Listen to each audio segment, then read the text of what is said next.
Did you deactivate your Discord account and now regret it? Restore it in under 2 minutes with these simple steps. First, head to the Discord login page. Then, enter your credentials and click the Restore button. Let's walk through it.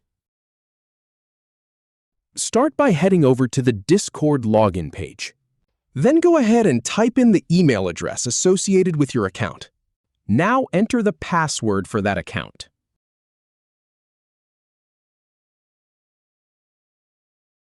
Once that's done, click the Login button. Finally, click Restore Account to reactivate your account.